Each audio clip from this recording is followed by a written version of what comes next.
Hello, welcome to the Dillweed Society Film Podcast, where we go through yearly indie flicks, blockbusters, and Oscar bait, partially in preparation for the Dillweed ceremony, but mainly just because we love to talk about movies. My name is Isabella, and my favorite movie is Fantastic Mr. Fox. And my name is Max, and my favorite movie is My Dinner with Andre. The Dillweed Society is a collective of movie lovers, film buffs, and cinephiles who annually come together to nominate some of the greatest films of that year. If you want to learn more about the Dillweed Society and the Dillies, you can find our website at isabellaromaine.wixsite.com/Dillweed Society, or you can check out our Instagram at Dillweed Society and also email us at dillweedsociety@gmail.com. But that's not what this podcast is about. We want to discuss a few movies that came out recently that we just really love. Today we want to talk about The Unbearable Weight of Massive Talent. The Unbearable Weight of Massive Talent is a movie that both of us saw together, which is why we thought it was a good idea to discuss it. It is the long-awaited movie in which Nicolas Cage plays himself and goes over sort of his whole career in retrospect.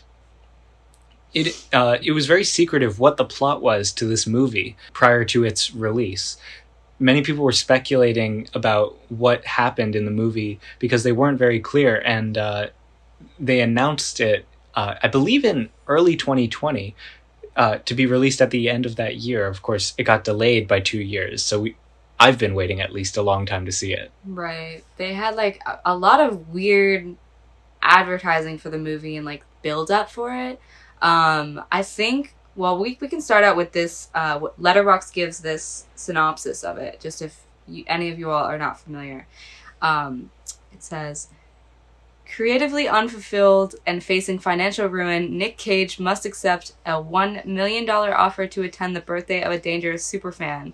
Things take a wildly unexpected turn when Cage is recruited by a CIA operative and forced to live up to his own legend, channeling his most iconic and beloved on-screen characters in order to save himself and his loved ones. So, as you can see from that plot, it's a little bit chaotic. He plays himself, and he even plays his, like, a younger version of himself, too, and he has, like really interesting face prosthetics. I don't know, the whole thing is, like, very wacky, and I think chaotic is a really good description for it. I agree. Yeah, what did you think? So I think that Letterboxd review is kind of wrong. I don't think that he channels his most iconic characters in this movie. To me, Nicolas Cage's most iconic characters are, 1, National Treasure, and 2, Moonstruck. Yeah. I think that those are like the 2 biggest Nicolas Cage movies that I can think of, and maybe Raising Arizona, but still, I think that those are the most iconic. And actually, the secret third one is The Sorcerer's Apprentice, which doesn't even get name-dropped in this one, but in my opinion is maybe his best work. So good. He's so good. But he doesn't... I felt as though I expected there to be better callbacks. There were some callbacks to the movie Face Off in this, which I actually haven't seen, so I guess that makes me a fake fan. But it felt pretty self-contained, honestly.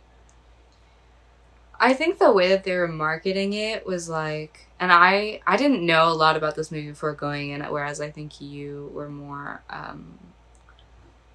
attuned to all of the advertising for it, but they really marketed it as like, kind of like a renaissance for Nick Cage, whereas this movie is just like a fun buddy comedy, and like action movie. I don't know.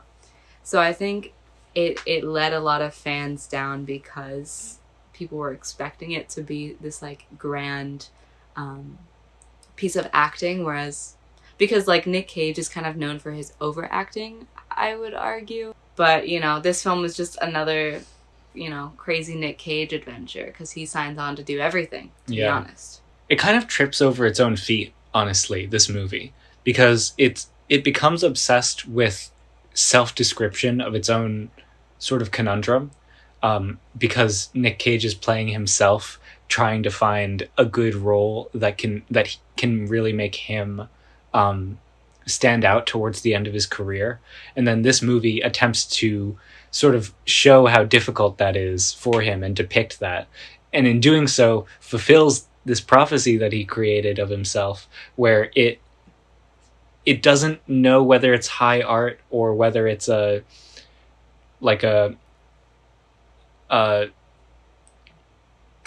This was a stupid movie. a stupid movie. Right, Yeah. exactly. And I also think, like, it's not written by Nick Cage. It would be one thing if he wrote the film, Yeah. but it was written by, like, this pair of friends, I think. I don't know much about them, but I've seen, like, an interview where Nick Cage was like, yeah, I'm playing this version. I'm playing me, but it's a version of me that, like, is not actually true. So I think that's also interesting. I think it's supposed to be, like, just a stupid movie, but it wasn't marketed that way, and I think that's why people are maybe a little bit disappointed. But I do appreciate that Nick Cage is, like, signing on to do anything and everything, which he has been doing, like, kind of his entire career, because last year he did Pig. He was in God, Pig was so good. yeah. This is incomparable to Pig. Yeah, They're on different levels. Prisoners in Ghostland. yeah, he was in Prisoners of Ghostland, which I saw premiere at Sundance or something that he was in. Was it good? It was horrible, but you know, like, that's what you sign on for when you, like, go into a Nick Cage film. You don't know if it's going to be, like, this amazing work of art or if it's just going to be crap film, but, like, either way, you know, you love him as a person. But Yeah.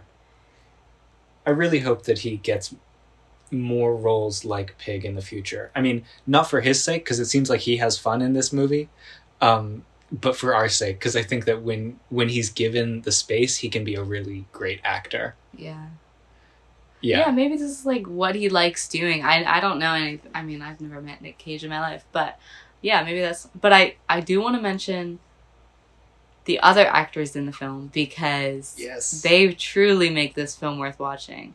First of all, his co-star Pedro Pascal, they work so well together. I was, like, full believing they were best friends by the end. Like, I don't know. I think Pedro Pascal is, like, a national treasure, but He really is. Their chemistry is out of this world. A lot of scenes are just them talking to each other in this movie, and they go through all of these different sort of ways that they can be relating to each other, where they're both sort of conspiring together. One of them suspects the other one. They're both, trying to create a friendship. One of them is hurt by the other one. mm-hmm. There's all of this range in their relationship that's explored in this movie, and that's, like, it's just so fun to watch whenever they're on screen.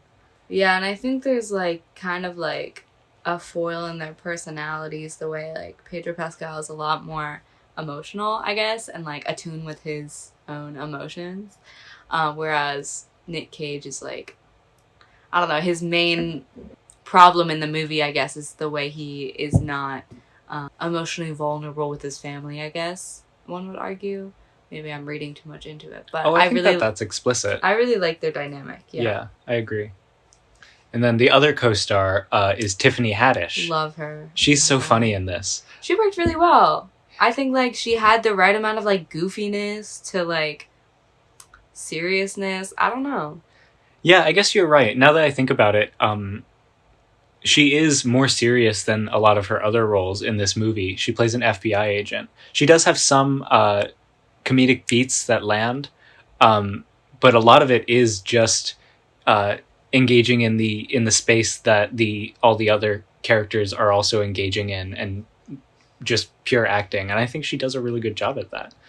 I think they're all, like, at the same level of weirdness. Yes. In terms of their acting, whereas, like, I think if they all were to, like, have taken a different route in terms of that, it probably would have not been as good. But since it's all, like, kind of off and, like, I don't know, I just keep saying stupid, but, like, stupid in a good way, it makes the movie all the more, like, heartwarming.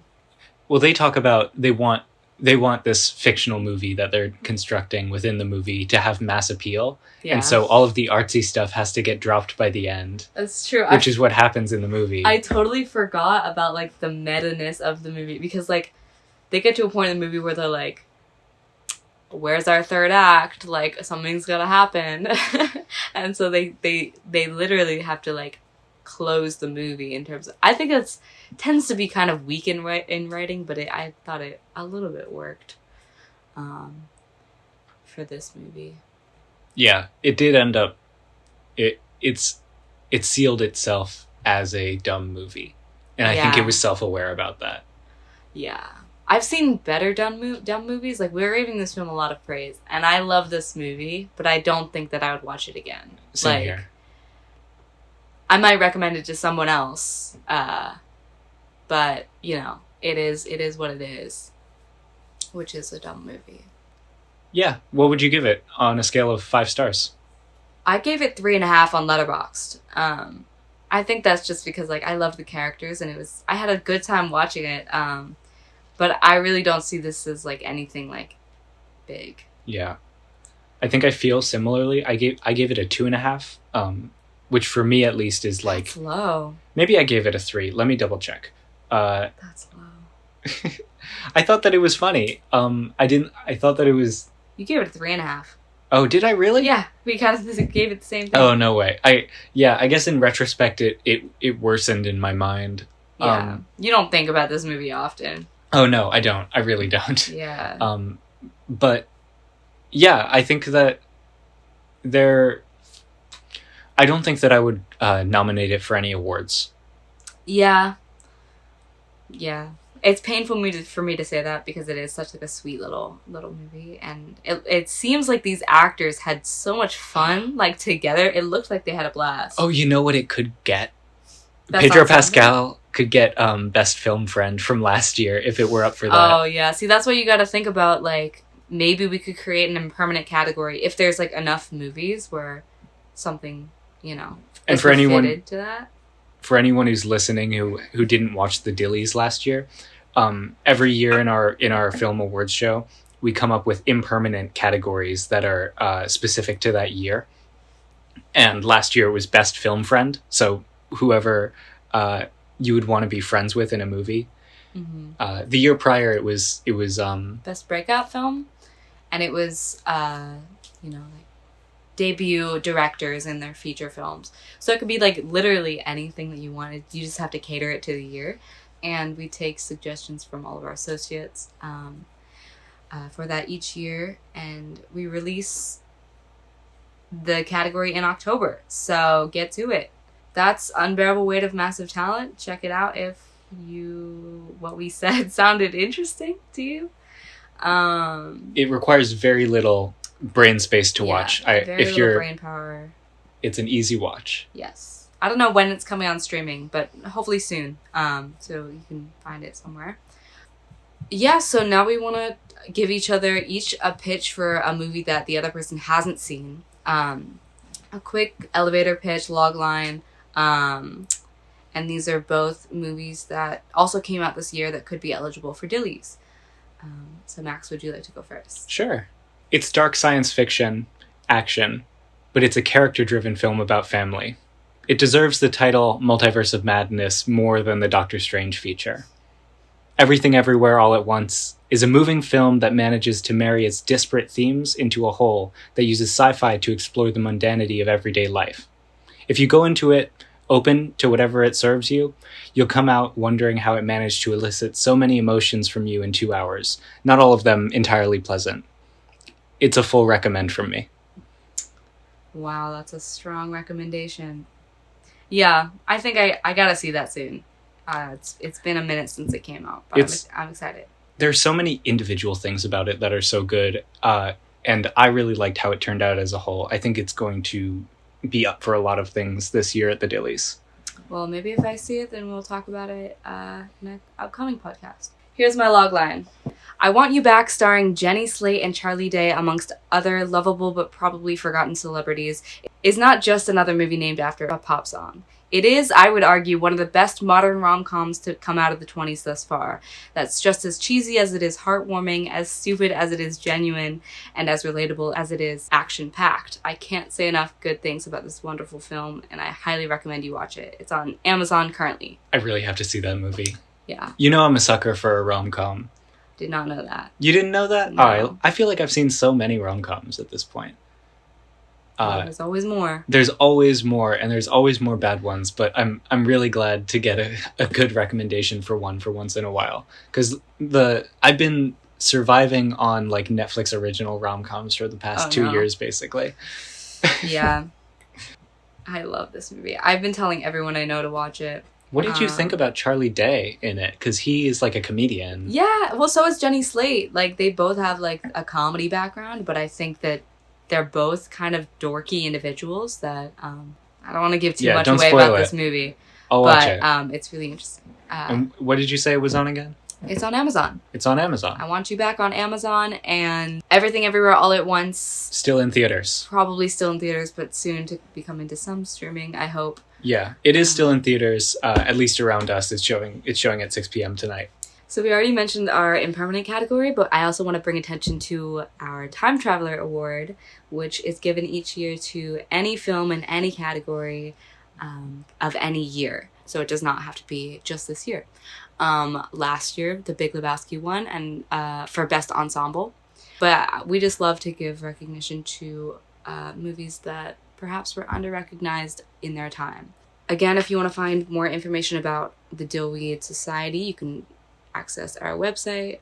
It'll be linked in the description. You can also follow our Instagram at Dillweed Society and email us at dillweedsociety@gmail.com. You can find me on Letterboxd at, if you just search up Scribbles, you should be able to find it, or Isabella Romaine. But all of that will be linked. Oh, and one more thing before we go. If you have a movie that you would like to discuss with us on the podcast, DM us on Instagram or get in contact with us over email. And we'd be happy to host people who have different opinions about movies.